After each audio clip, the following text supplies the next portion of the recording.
Hi, everybody. Welcome to Mob Mentality. We have Miss Brittany with us today, and she is a holistic and nurse coach. And she has a pretty incredible story that has me super curious to find out more about. Ladies, happy to be here.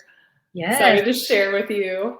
Would you tell us a little bit about your personal background professionally? What led you even into holistic nurse coaching? Yeah, when I look back, I think I was definitely destined for this track in life. Growing up, I lost my dad when I was young. Super hard on my mom. I'll keep the story pretty short, but just lots of struggle. Seeing my mom mentally ill, and then teenage years were crazy.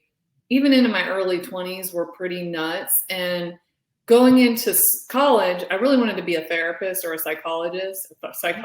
And my mom's like, go to nursing school. You'll be able to take care of people. You'll always have a job. So that led me into nursing school, which led me to become a travel nurse. And now I'm here in Florida. I went from Illinois to Florida. And when I came to Florida, it really opened up. I think just getting out of where I grew up in a really small town, and I feel like I had put a lot of limitations on myself. So getting out of my environment was something that was really supportive for me. And then I had a lot of changes that were amazing and led me where I'm at now. So now I do the holistic nurse coaching. I do a lot of different modalities but like lifestyle medicine, mindfulness, movement, EFT tapping, and I absolutely love it. And I love the work that I do. It's so meaningful, and my clients inspire me so much. I can tell you're super passionate about what you do. It's like, yeah, I love it. I'm married. I have a little dog, and I love to travel. So you got to keep some of that travel in there. You have somebody that supports you in that. Yeah, we love to travel. We host retreats, actually. We host adventure wellness retreats. So we do that like 1 or 2 times a year. We go international, and then we also like to take trips, as well for fun when we can. I'm so excited. I want to already hear more about that. So what do these retreats look like? So I always say it's a perfect environment, right? When we have the environment, our innate ability is to heal and to thrive. So it's like laid out for you. I always say like your body's covered because you get healthy meals, daily yoga, breath work, mindfulness, outdoor time. We do them a lot in Costa Rica. Okay. So there you're like in the jungle, in the mountains, by the ocean. The culture of Costa Rica is so rich, and so they have a saying, pura vida, which is pure life. So people just really know what really matters in life. Every time I go there, it's such a good reset. And then we weave in a lot of like inner child healing and transformational work, but also lots of fun because it's adventure wellness. So people might zip line, they may go to a sweat lodge, or they might not ever leave the grounds. You can do that too. So there's a variety. So it really caters to what you're going on retreat for. Oh my gosh, sign me up. I'm already ready. Yeah. You said all the things that speak in all my languages.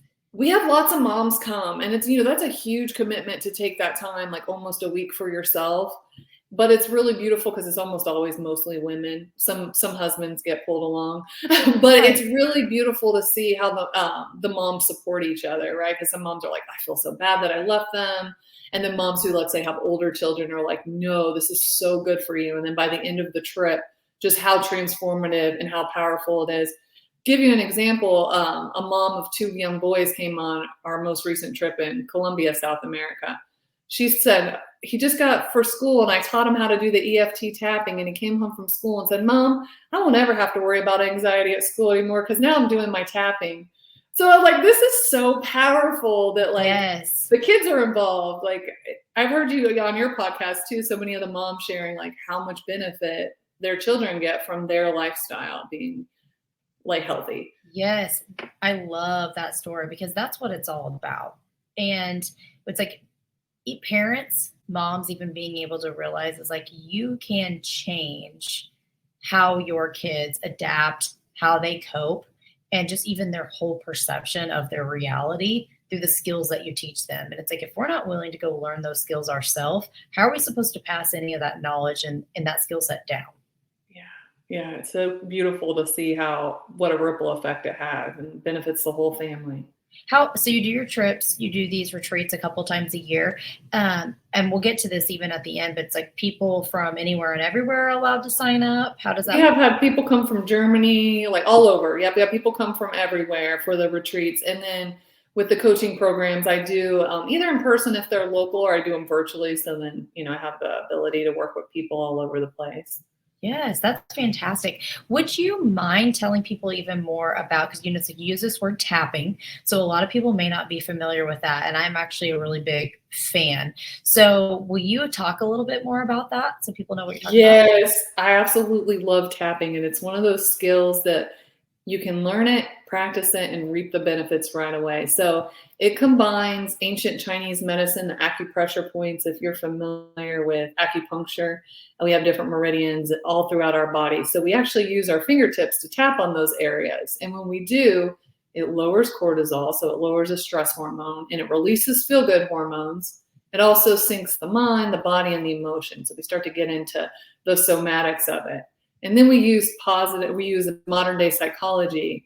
And so we actually address whatever we're worried about or whatever the thing is that we're wanting to create. So I'll give you an example, because I know not everyone's going to be able to see what we're doing. Let's say you just had a really stressful event and you're angry, or you're like about to blow a gasket, but you're just trying to brush it away. You could do tapping and like honestly just be real with whatever you're experiencing. Like, even though I'm so upset right now, I am open to shifting my energy. Even though I'm like having such a hard time with this, I'm open to peace. Even though this is super hard, I love and accept myself no matter what. And some people will say, well, I don't want to bring any more awareness to it. But here's the thing, if we don't address it, process it, transmute it, let it go, whatever, it's going to show up. It's going to come out later. So it's a great way to like address whatever you're thinking, unedited, be raw, but also you're lowering your stress response to it as you tap on it. So you can acknowledge how you feel in your body, how you feel in your thoughts, how you feel emotionally, whatever's present. And then you'll notice you start to feel better. People start to feel like better. And then that's when you start to bring in that positive psychology. Like, you know what? People make mistakes. I don't have to keep, being so upset about this. My peace of mind is my priority. Like, I'm willing to like at least put this aside for now, whatever it is, right? Certain things, obviously bigger events. This is, you want to be trauma sensitive to yourself, depending on the situation, but it's a powerful tool. I really encourage anybody who, this is new for them hearing it, to check it out. EFT tapping or emotional freedom technique, or you can even look up the word tapping. Yes, I love that. So I don't think a lot of people have this awareness of it, and it can be very impactful to just like say combine our mind and our body. Could you give somebody a place that they could tap that if they're feeling extremely anxious, even right now? Yeah, let me give you two, because there's all these different points and there's a sequence. Typically, I'll take clients to one-on-one. But to keep it simple, you can tap on the side of your nail bed. So this is good. Like say you're waiting in line somewhere, in car line, or you're in the doctor's office and your kid's screaming and your appointments are behind. You can just tap. Like nobody's going to know that. Or you can do this tapping of the nail bed on the side of the nail bed underneath like a table, right? Yes. Or you can tap on your sternum. Just so you can tap with both hands or one hand, just light tap, fingertips on your sternum. And I like that one too, because then it also like reminds you to breathe, connect with your heart. Like it can be really grounding too. It can give you a distraction from whatever is overwhelming you in the moment. I think you just hit on so many areas that everybody listening is probably like, yes, that's my life. Like they're like, me.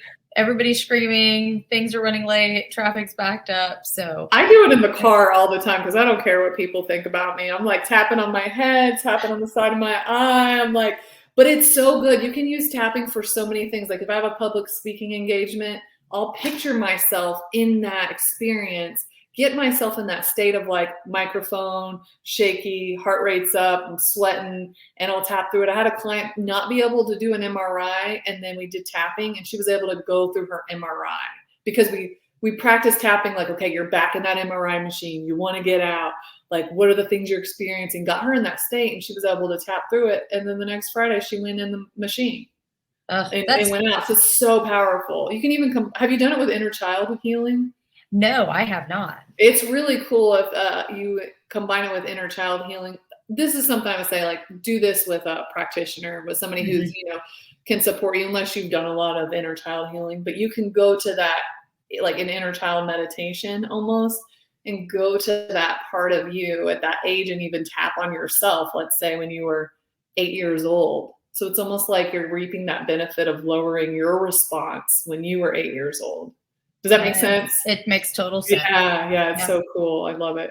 I hope this is really intriguing for anybody that's listening. That's like, this sounds really interesting, because there are so many other ways to deal with past trauma, mental health, and even just like this burnout and stress that you, even coming from the nursing field, I'm sure you saw so much. And I come from a healthcare field as well.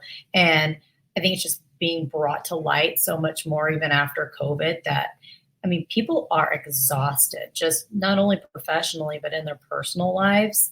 And there's so many things that we can do outside of just going and taking a pill and hoping that it solves it, because there's no magic pills out there.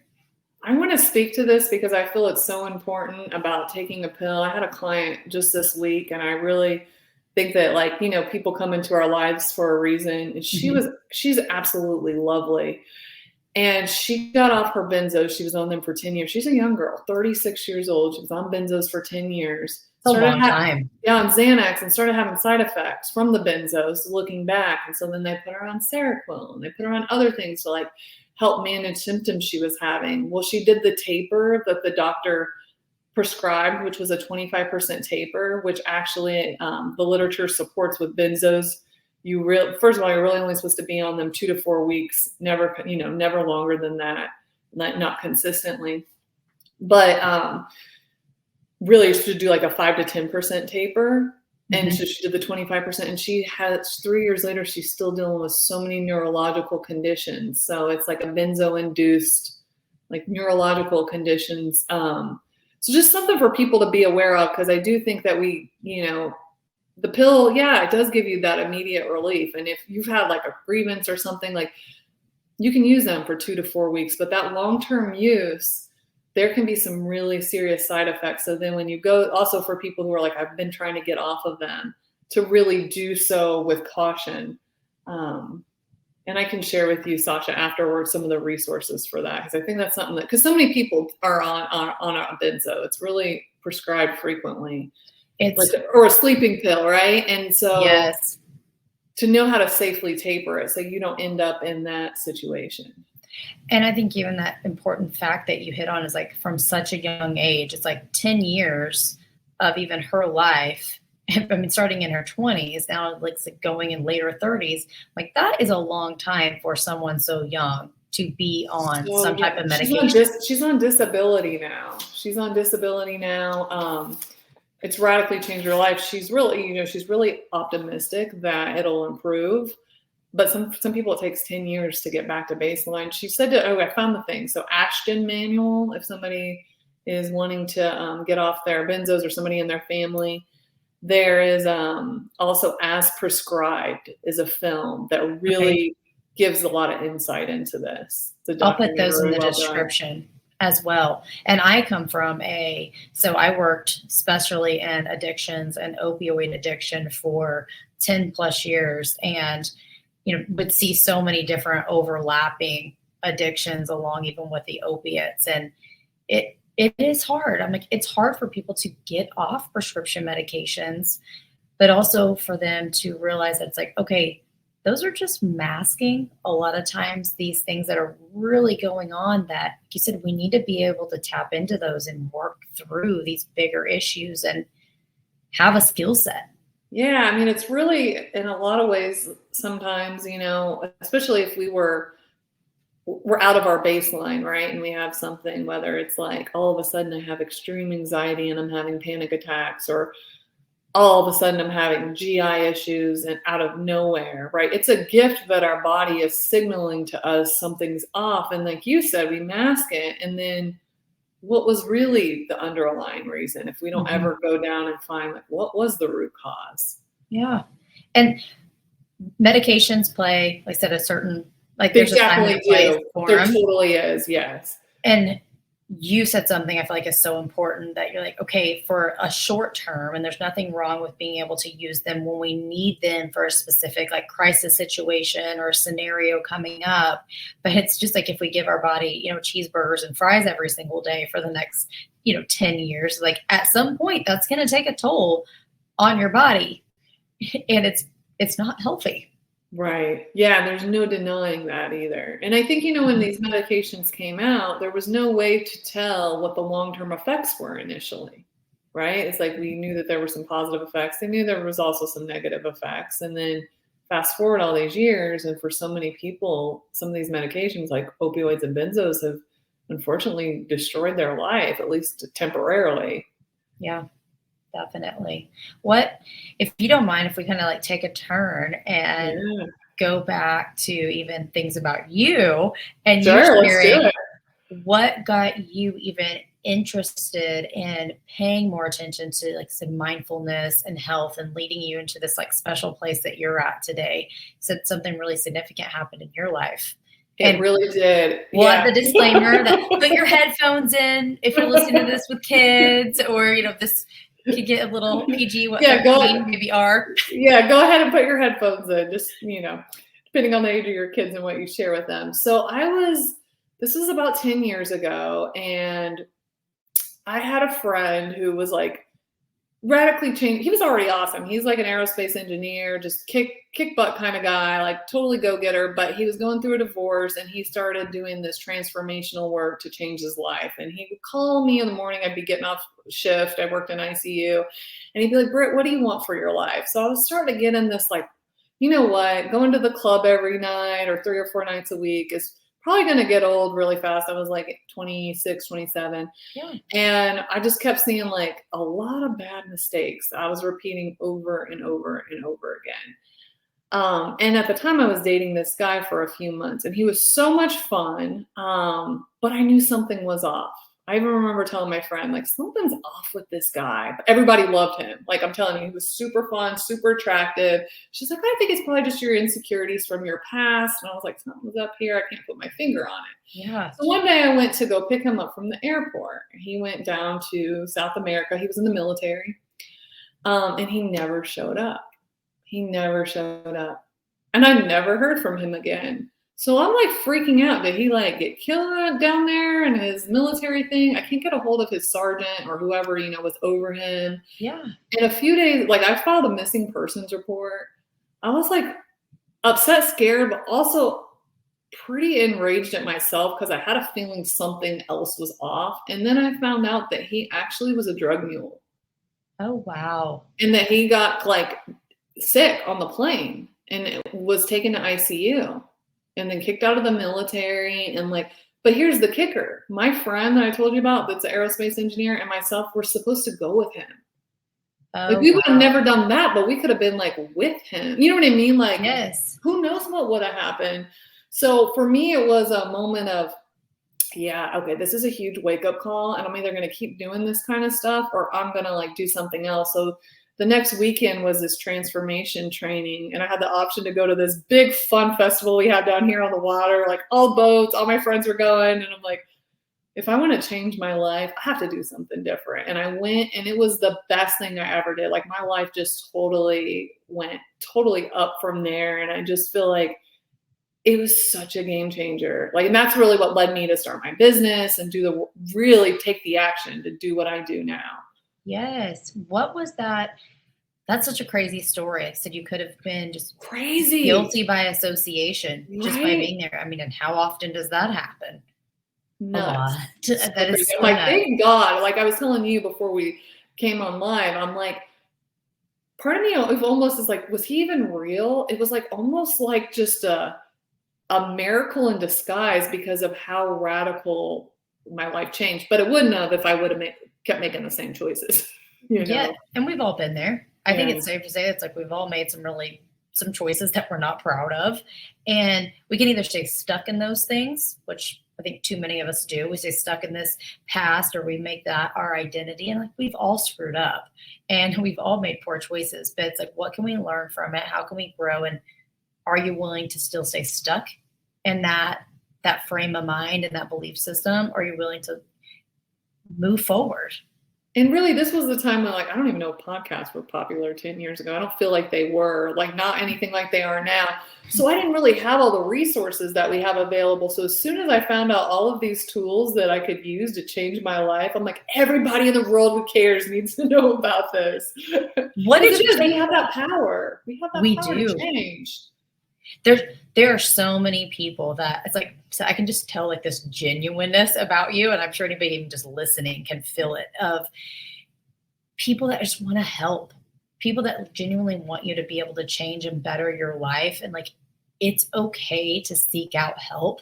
And it actually makes you really strong and really smart to be able to say, hey, I need somebody to push me. I need some support. I need some accountability. I need to learn something new.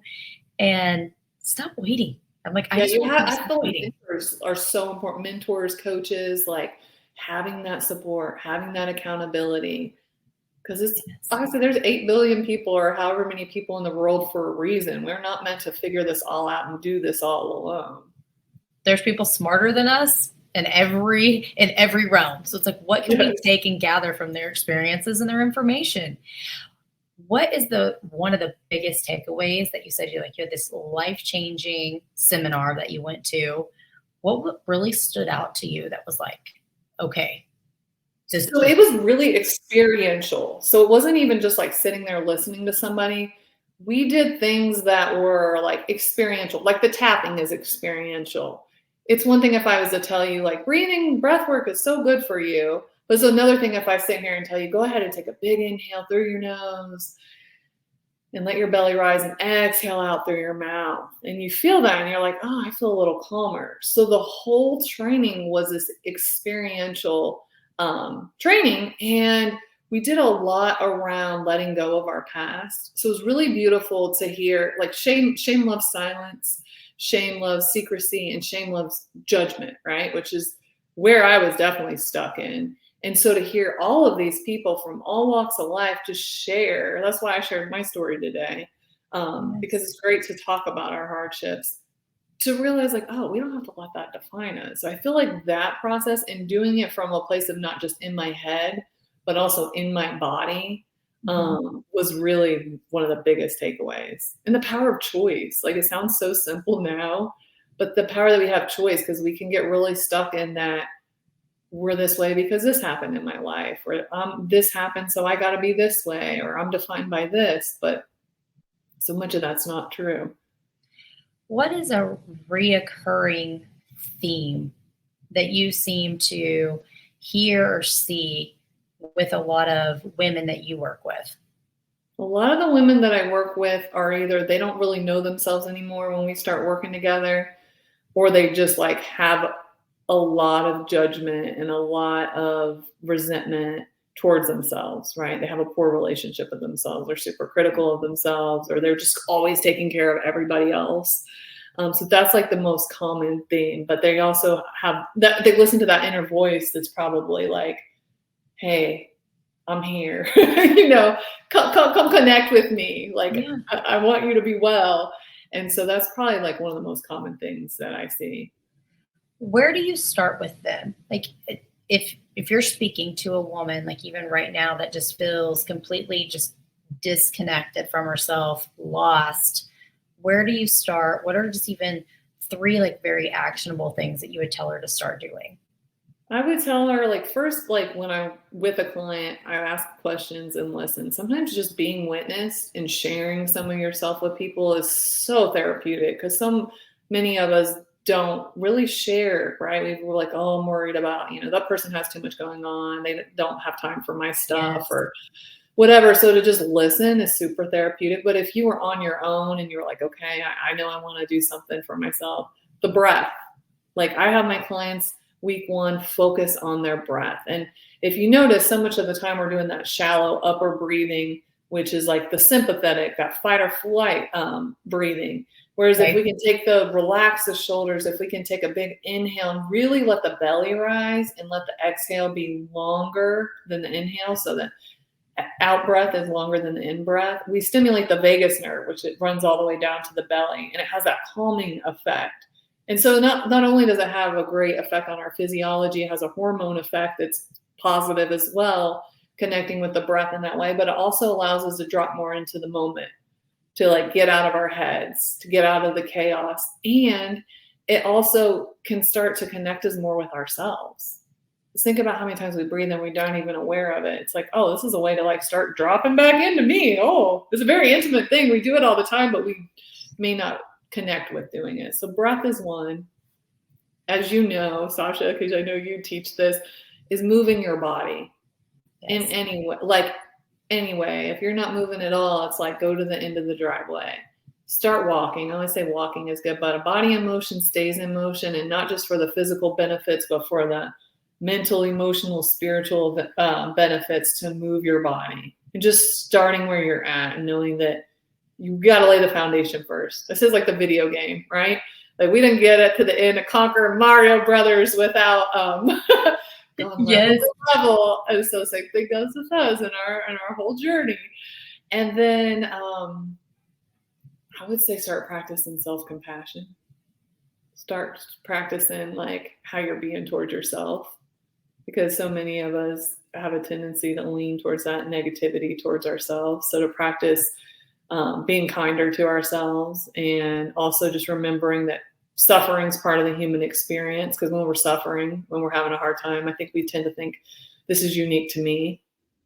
Yes.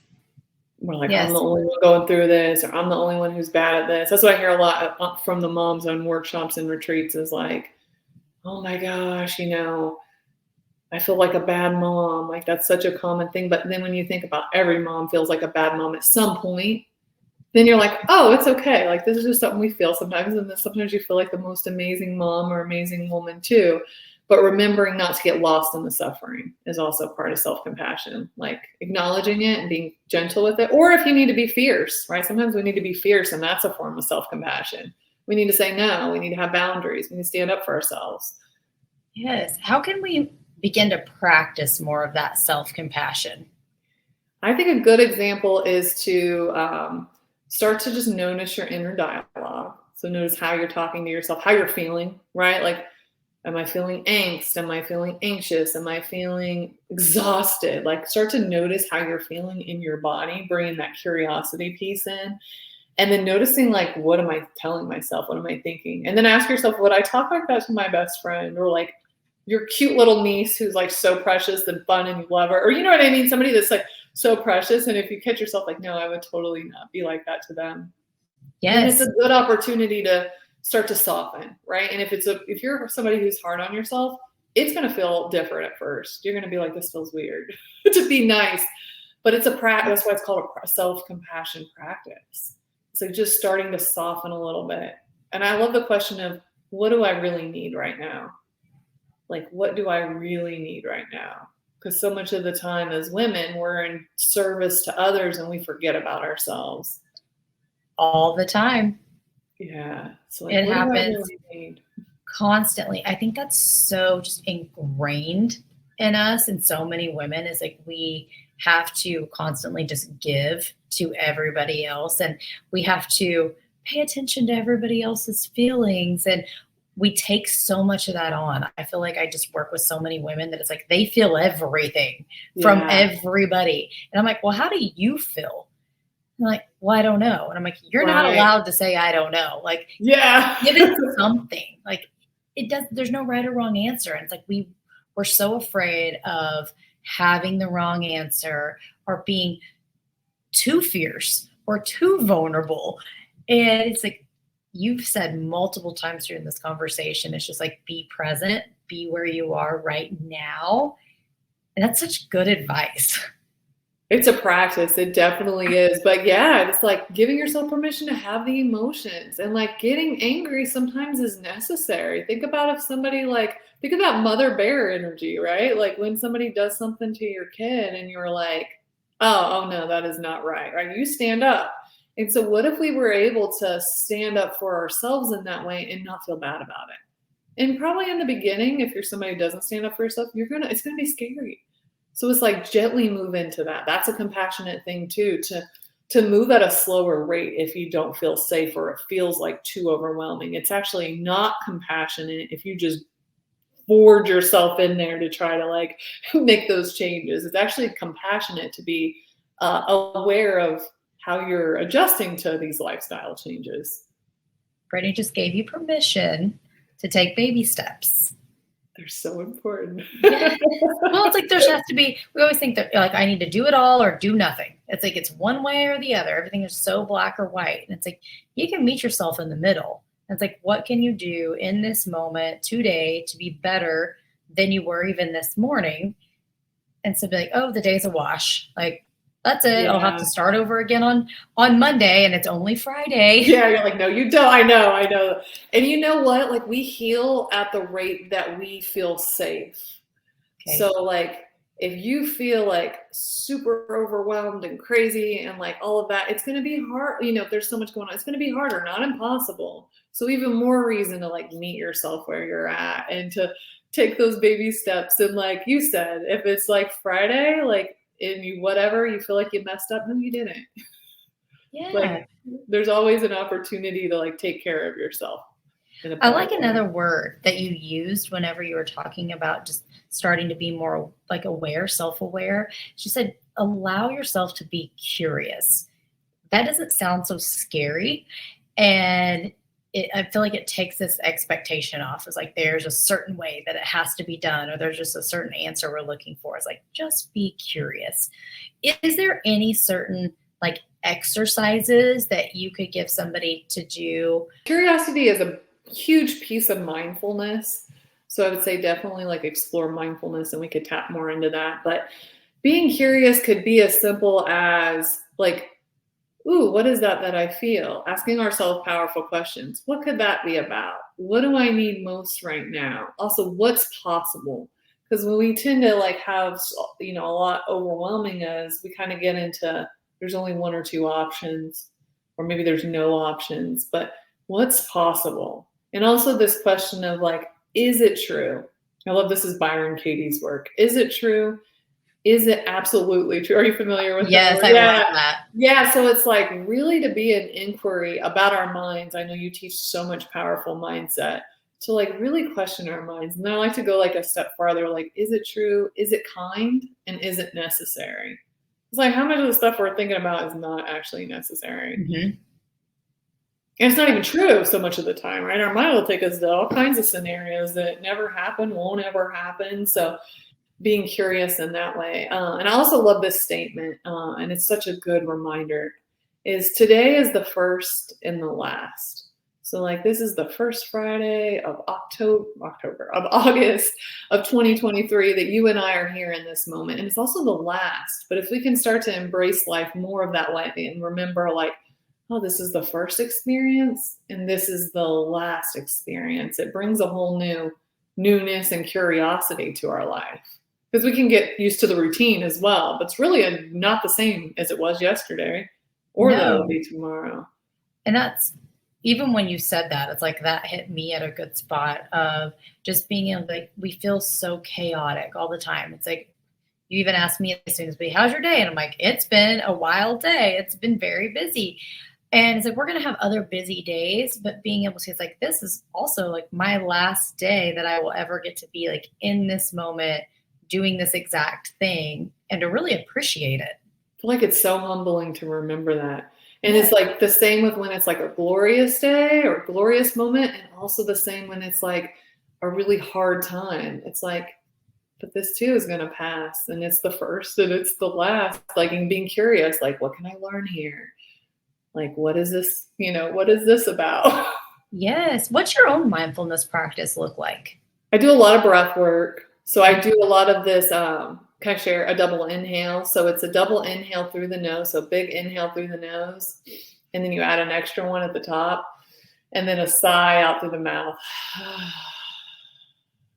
And we'll notice we sigh throughout the day if we're stressed. We're like, so it's a really great practice for regulating the nervous system. So I do that a lot, or I'll do box breathing, or I'll do a breath work called Wim Hof. And then tuning into my senses, checking in, like, what am I feeling physically? What am I feeling emotionally? What am I feeling mentally? Or like, what's the quality of my physical body right now? What's the quality of my mind? What's the quality of my emotions? And the thing with mindfulness is that it's not judgmental, right? So it's whatever is present, is practicing not judging the crap out of it, which we're judgmental, we're human beings. That's part of the nature. That's never going away. but we're practicing not judging it too much. And then I'll like do a lot with my senses. So like if I'm out walking, like noticing the birds, noticing the sky, noticing the trees, the noises, that kind of stuff is a big part of it. And then self-compassion. It's so much like getting in tune with yourself, but then also escaping yourself. Yeah. That's another thing too with mindfulness is like, it's like observing and noticing what's happening, but also like practicing not totally checking out too. So it's an art, and that's why it's a practice. It's a lifelong practice. It's a lifestyle. Everything is a practice. Everything is. I love you saying that. And it's just like people, because one thing that really like stood out to me this week is so many conversations with women of like, when do I get there? Like, it's like, there's this magical aha moment that was like, we arrived. And I'm like, you're never going to arrive. Girl, I catch myself all the time with that. Mm-hmm. Yes, I'm like, there is no there. You get there. Like I'm there right now where I wanted to be a few years ago. And then it's like, okay, what's next? Exactly. So that's where mindfulness comes in, because it's really practicing being grateful and appreciating where you are, while also knowing that, of course, you're an expansive being and there's always more for you, but not feeling that anxiety about I need to be somewhere else that I'm not. It's like you're able to be okay with where you are. Yes, it's like that fluctuates. It fluctuates day to day, moment to moment. And just that awareness of it, period, though, is like this is a practice, and it's like living a healthier lifestyle, and whatever your focus may be, even in the moment, it's like there's always going to be something that's next. There's always going to be another way to improve with your nutrition and your fitness and professionally and personally. Like there's always so many things. There's always, I know. And it's like not to get too caught up in that and appreciate where you're at now. I do a lot of like with my clients, a lot of celebrating. Like, what can you celebrate today? So everybody who's listening, like, what can you celebrate right now? What can you acknowledge yourself for? And in the beginning, I'm probably sure you see this too. It's like so hard for so many people that like, what do you mean acknowledge myself for? Like, what can you give yourself credit for? Because there's always something. You just have to look for it sometimes. But there's always something to acknowledge and always something to celebrate, even on the hard times. Like, okay, I'm here. I got out of bed. It's like your kid, goes to the bathroom and the toilet, and you're like, exactly. We had this huge party, and it's like hopefully we're going to the bathroom and the toilet how many times a day? It's like, why can't we cheer for ourselves for that, right? We so should. We really so like. I don't want to shit on us. We do that enough to ourselves, but we really get to like it can be the smallest thing, because especially when we're creating healthy habits, we're more likely to do something that feels good. So if we can hype it up and it feels good, and we get that like little hit of neurotransmitters, like I don't know exactly which one's released when we celebrate ourselves, but we're more likely to go back and do it again. For like, yes, I did it. I chose an apple over a Big Mac. like it counts. Yeah, it does help. Oh my God. You gotta feel it. You gotta feel it at least some. Because if you're just like, yeah, saying it but not feeling it, there's a difference there too. I am in total agreement with you there. It's like being able to celebrate those wins.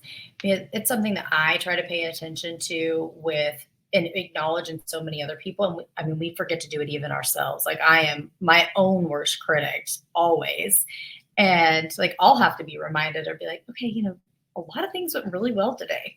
And it's a practice of constantly just being aware, being able to acknowledge like where we're at. I'm feeling super anxious and overwhelmed or frustrated and irritable, and okay, but what's going really well? Like, what did I do right? Instead of where you're falling short. Right, because we have that negativity bias, so we kind of tend to lean towards that, most of us, and it's like retraining the mind to also connect with what's working, what's going well. Even like mentors that I follow, like especially mindfulness teachers, like when they share, they have been practicing mindfulness for 30, 40 years and been in I don't know how many silent retreats and did so many things, and they still find themselves like in judgment or getting down on themselves or getting distracted or pulled in other directions. And it's just that, like, bringing it back like you do your toddler when they're about to, like, fall off the sidewalk into the water. Like, you go after them, but you're like, maybe not in the water because then you yank them back. Let's say they're just running off, though, right, in a safe space. But you're like, come over here, baby. Like, doing that with ourselves. Like, no, just come back. We got something else we're focusing on right now. Little pool. Yeah. So what does your program look like? Like, I know you said you work with some people in person, you do things even virtually. Like, where can people get connected with you? What can they kind of expect as far as what that process would look like? Oh, thank you. Yeah, so you can connect with me at holisticnurses.com. That's my website. And then from there, you'll find all my socials. So that's probably the easiest way. And I also have a box there that you can schedule and get a call with me, a free call. So we could also talk about holistic wellness and what your next steps are. And then in my 12-week program, we do, in the first session, it's like a getting to know you. So when getting to know you, it becomes more clear on like what's going on, right? You start to learn like, okay, this is really what the best next track for me. And we take out personal focus points.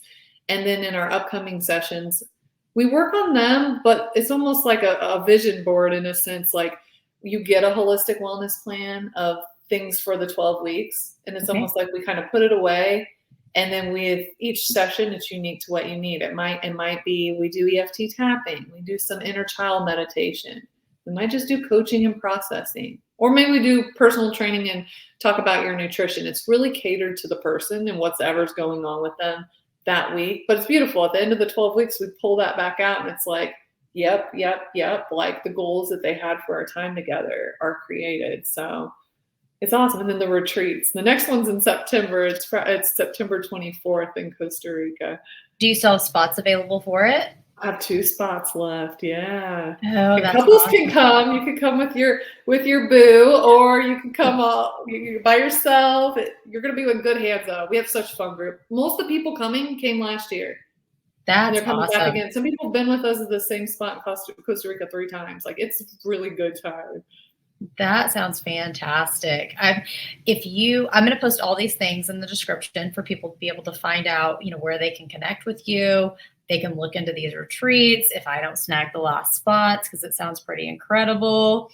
I'm like, it's right up my alley. And then we could actually meet in person, which always makes me excited. Well, yeah, okay. Yeah, we'll have to talk after. Yeah. But I want everybody just to be able to know where to connect with you, because I just believe that you have so much to be able to offer as far as being able to tap into other areas that may not have been addressed yet with someone. So all that will be in the show notes. And thank you so much for joining us today. It's been really incredible. Thank you so much, Sasha. Thank you, everybody.